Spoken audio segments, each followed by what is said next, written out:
Bonjour à tous, bienvenue à ce premier webinaire sur Scilab, donc premier d'une série de 3 webinaires.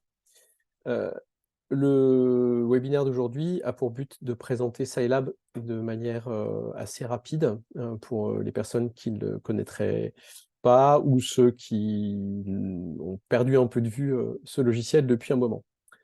Donc Scilab, c'est une alternative open source au couple MATLAB Simulink, dont je vais tout d'abord parler de l'histoire de ce logiciel.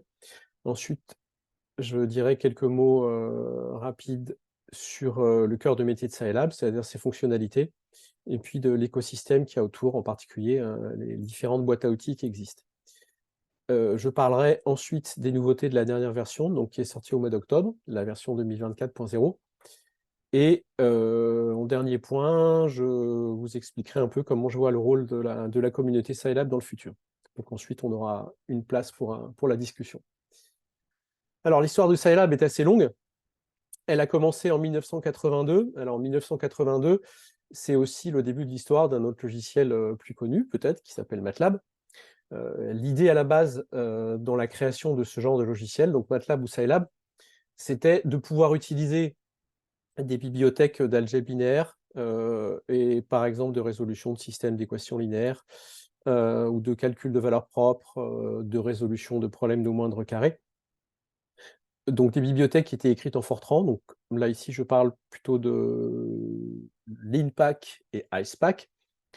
Donc l'idée du concepteur de MATLAB, Liv Moller, ça a été de développer un langage de script non compilé pour ne pas avoir à écrire systématiquement un programme Fortran pour utiliser ces bibliothèques.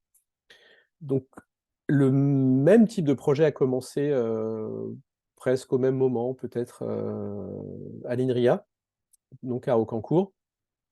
Donc le premier prototype de ce logiciel s'appelait Blaze.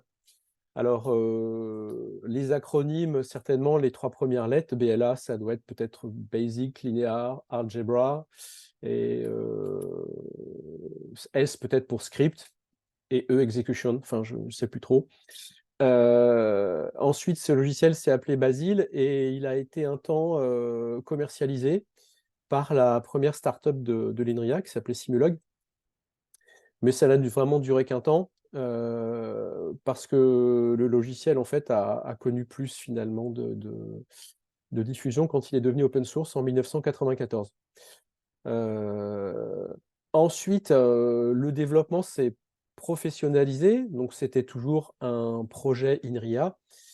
Un consortium s'est constitué à partir de 2003, donc dans lequel il y avait donc non seulement l'INRIA, mais aussi donc d'autres entreprises du milieu socio-économique, le CEA, Dassault. Alors, je précise Dassault Aviation, tout à l'heure je parlerai de Dassault Systèmes, PSA, il y avait d'autres constructeurs automobiles, il devait y avoir Renault, le CNES aussi, et Thales, donc et j'en passe. Donc lors de cette phase-là, Scilab s'est vraiment professionnalisé pour tout ce qui concerne l'interface utilisateur et puis les possibilités graphiques, l'interface du logiciel, etc. Donc c'est vraiment devenu quelque chose de... Enfin, ça a été une période très, très, très, très active. Et en 2008, le consortium Scilab a intégré une fondation qui s'appelait Digiteo.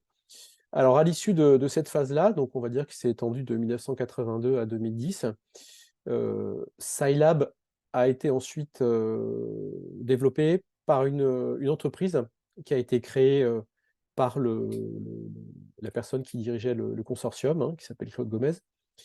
Donc, l'idée, c'était vraiment de faire monter en puissance le logiciel, à la fois par des développements de ce logiciel, toujours open source, mais qui soit nourri par des projets industriels, voire des projets scientifiques au niveau européen, international. Donc ça a été une grosse phase pendant laquelle il y a eu énormément de développement et où le développement de Scilab a été vraiment très, très actif. Alors, à l'issue de cette phase-là, donc en 2017, il y a une version majeure de Scilab qui est sortie, qui est la version 6. qui a apporté pas mal de gros changements, mais qui a un peu déstabilisé qui a un peu déstabilisé la communauté aussi, parce qu'il y a eu pas mal d'incompatibilités, avec par exemple les toolbox qui avaient été développés par de nombreuses personnes. Et ça a été un moment un peu critique où ben, l'entreprise a été rachetée par un groupe international qui s'appelle ESI, qui lui avait plutôt pour but de faire du business avec Scilab. Donc entre 2017 et 2022, Scilab a un peu souffert de ce modèle économique qu'a voulu lui imposer ESI. Il y a eu beaucoup de développements qui ont été faits, qui n'ont pas été mis dans l'application, on va dire en mode open source, donc ils ne le seront jamais. Et autant ça aurait dû être une période pendant laquelle il y aurait eu beaucoup de travail normalement nécessaire de la part de l'équipe pour aider les gens finalement à mettre à jour toute leur boîte à outils pour la version 6. Il y a eu pas assez de support de la part de l'équipe. Donc cette phase-là s'est terminée en août 2022, quand ESI a décidé de se séparer de Scilab. Voilà. Et heureusement, la fin de l'histoire pour l'instant, mais j'espère que l'histoire n'est pas terminée. Toute l'équipe de développement qui avant était chez ESI est maintenant chez Dassault Systèmes, donc ou 3DS. Et pour l'instant, tous les développements et tout l'état d'esprit donc de l'équipe de développement est vraiment tourné vers la communauté. Et donc l'équipe de développement passe une grosse partie de son temps pour développer Scilab en lui-même. Et j'expliquerai un petit peu après quels sont les outils communautaires finalement qu'on a maintenant pour participer à ce développement en tant que contributeur. Donc, pour parler un petit peu des fonctionnalités de Scilab et de l'écosystème que l'on a actuellement, maintenant, donc depuis août 2017. Donc je peux juste rappeler que le langage est à peu près 99% compatible avec MATLAB. Alors on pourrait dire effectivement que le pourcentage qui reste, c'est toujours dans les détails, hein, que se trouve le diable.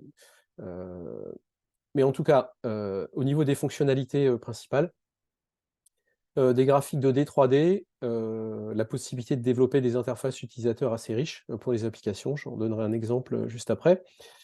Scilab sait faire des maths un petit peu au sens large, donc de l'algèbre linéaire, des outils de base, des polynômes, des équations différentielles, tout ce genre de choses-là. Il y a des algorithmes d'optimisation en standard dans Scilab, mais qui sont bien complétés par des choses qu'on peut trouver dans les toolbox. Scilab a les outils de base pour faire des stats, et il y a une grosse toolbox de statistiques. Par ailleurs, on peut faire du contrôle commande, donc du traitement du signal. Pour la partie contrôle commande, on va dire contrôle au sens large, donc un point important finalement, c'est une application interne à Scilab qui s'appelle Xcos. Donc Xcos, c'est alors l'équivalent, toute proportion gardée quand même, de l'outil qu'on appelle Simulink dans MATLAB. Donc c'est un simulateur bloc diagramme, donc qui permet de concevoir des interconnexions de systèmes dynamiques sans avoir à écrire une seule équation différentielle. Voilà, donc par ailleurs, il y a beaucoup d'autres toolbox, on a déjà cité quelques-unes. Au niveau de l'environnement qui permet de faire du développement et de participer au développement, on a deux choses. Donc il y a d'une part un environnement de développement collaboratif, alors qui n'est pas GitHub, mais qui est plutôt GitLab. Donc ça, c'est un choix qui a été fait par l'équipe, qui est complètement ouvert, donc qui permet de signaler des bugs, de proposer des patchs, ce genre de choses-là. Et puis un forum un peu évolué, je vous montrerai, dont l'adresse est la suivante, hein, scilab.discourse.group, avec lequel on peut interagir assez facilement avec la communauté et en utilisant des médias a priori assez riches, c'est-à-dire on peut mettre du code, des copies d'écran, des vidéos, ce genre de choses. Alors, je vous disais tout à l'heure, pour montrer un peu, là, juste sur une image, ce que l'on peut faire avec Scilab. Donc là, c'est l'interface d'un logiciel de simulation du stockage solide de l'hydrogène, qui a été développé dans le cadre d'un projet de recherche à l'UTC. Donc là, c'est une application Scilab qui est issue du portage d'une application MATLAB. Donc j'aurai l'occasion de la montrer dans le deuxième webinaire. Donc là, quand on voit ce genre d'aspect d'interface, on voit que ça reste quand même assez proche de ce qu'on peut faire en MATLAB et donc assez élaboré. Pour vous reparler d'Xcos, dont j'ai parlé brièvement juste avant, donc Xcos, donc le simulateur bloc diagramme de Scilab. Donc là, vous voyez que ça ressemble vraiment à ce que l'on pourrait faire avec Simulink. Tout se passe à la souris, on interconnecte les blocs. Il y a des palettes avec des blocs déjà prédéfinis que l'on peut assembler. Alors, une chose que n'a pas Simulink en standard et que l'on peut faire avec Xcos, c'est d'utiliser des blocs qui sont issus d'un autre environnement open source qui s'appelle Modelica. Donc c'est un environnement de simulation vraiment très puissant, hein, qui peut permettre d'utiliser des blocs et des systèmes qui sont très complexes, a priori avec des physiques assez élaborées. L'intérêt des blocs Modelica, c'est qu'ils sont typiquement ce qu'on dit acausaux, c'est-à-dire que, contrairement à ce que l'on voit par exemple sur le diagramme d'Xcos, là, ici, ce sont vraiment des choses qui sont orientées, on va dire, entrée-sortie. Quand c'est acausal, a priori, il n'y a pas nécessairement de notion d'entrée ou de sortie. Et ça permet de faire des choses qui sont beaucoup plus élaborées, où il s'agit juste d'interconnecter des blocs. Alors, par exemple, par opposition avec un bloc classique, avec un système dynamique, avec des entrées, des sorties, puis par exemple une représentation d'état. Donc c'est un bloc qui correspond en fait à un système d'équations différentielles. Un bloc acausal, ça sera plutôt un bloc avec des ports de connexion et qui est plutôt régi par une équation différentielle, mais éventuellement différentielle algébrique, c'est-à-dire une équation générale qui va faire intervenir les états et leurs dérivés. Voilà. J'avais dit quelques mots sur certaines toolbox. Alors, Scilab a beaucoup de toolbox, certainement trop, parce que il y en a certaines qui sont plus maintenues, mais il y en a encore un certain nombre qui sont toujours bien maintenues et qui en fait couvrent des domaines assez demandés dans ce logiciel. Donc il y en a une en particulier, IPCV, donc qui permet de faire du traitement d'image et de faire un petit peu de vision. Typiquement, par exemple, utiliser des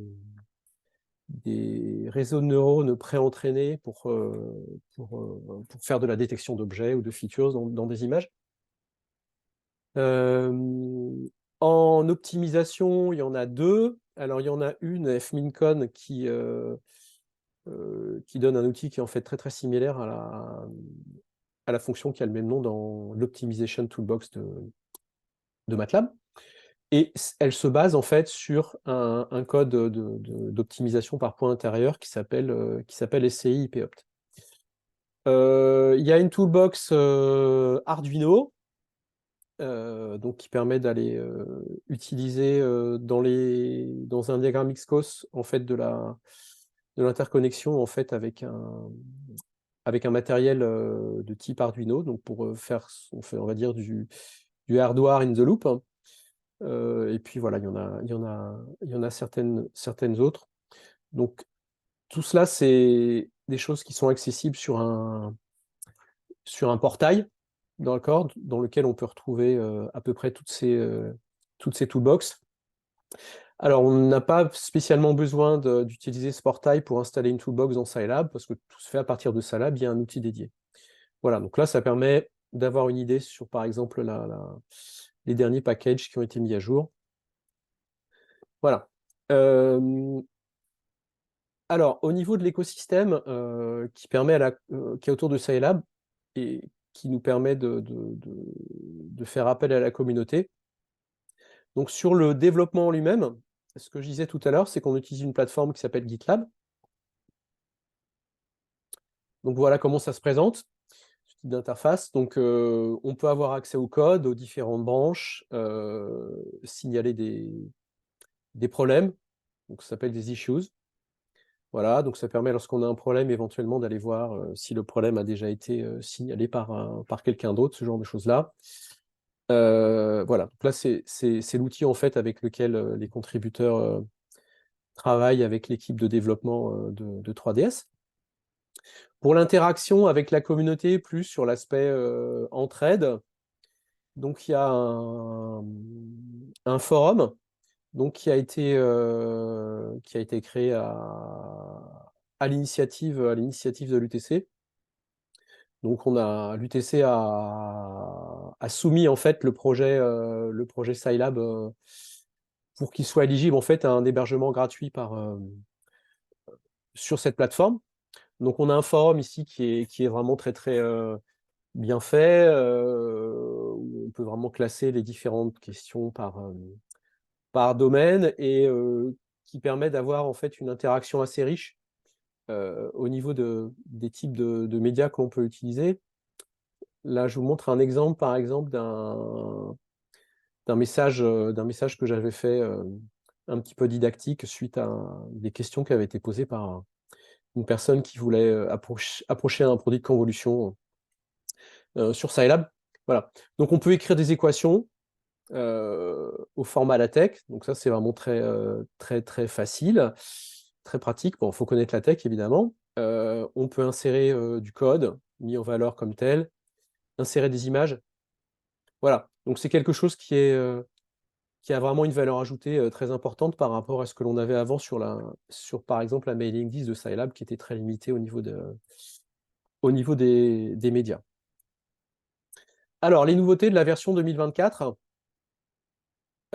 Premier point important, on a de nouveaux solvers d'équations différentielles et d'équations différentielles algébriques qui sont basés sur donc ces mêmes solvers, mais accessibles par défaut en mode bas niveau, on va dire, avec des langages comme le C, le C++ ou le Fortran.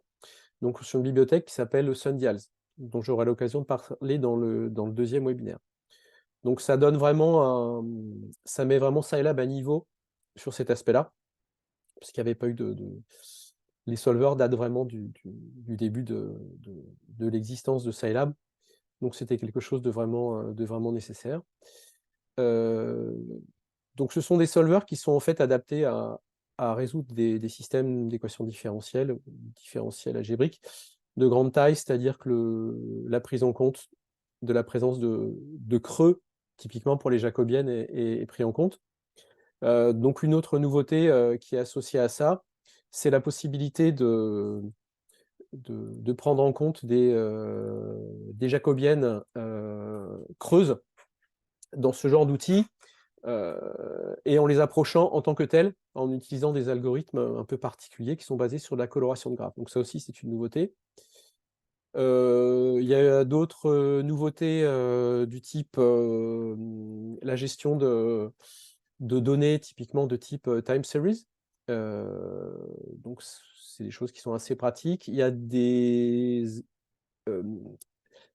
améliorations au niveau du langage lui-même, Scilab. C'est ce qui est indiqué ici. Donc des choses qui permettent de tester typiquement la validité d'arguments à une fonction. Donc pour ceux qui connaissent déjà un peu ce genre et qui ont déjà développé des choses en Scilab ou en MATLAB, lorsqu'on veut vraiment faire les choses de manière correcte et éviter les bugs, bon, on est tout le temps en train d'aller vérifier quand même que les arguments sont valides. Là, cette nouveauté, ça permet de tester les choses de manière beaucoup plus standard et puis reproductible, et sans avoir à soi-même écrire finalement un bout de programme qui teste les types des arguments. Donc il y a par ailleurs eu beaucoup de corrections de bugs. Voilà. Un logiciel dans lequel il n'y a pas de bug, c'est un logiciel qui n'est pas vivant, donc ça c'est des choses qui sont à peu près normales. Et puis, grosse nouveauté, c'est une version pour macOS. Donc, accessoirement, la version macOS, elle est compilée et packagée par l'UTC. Et donc là, une version pour les nouveaux processeurs, une version native pour les nouveaux processeurs qu'il y a sur les nouveaux Mac. Voilà.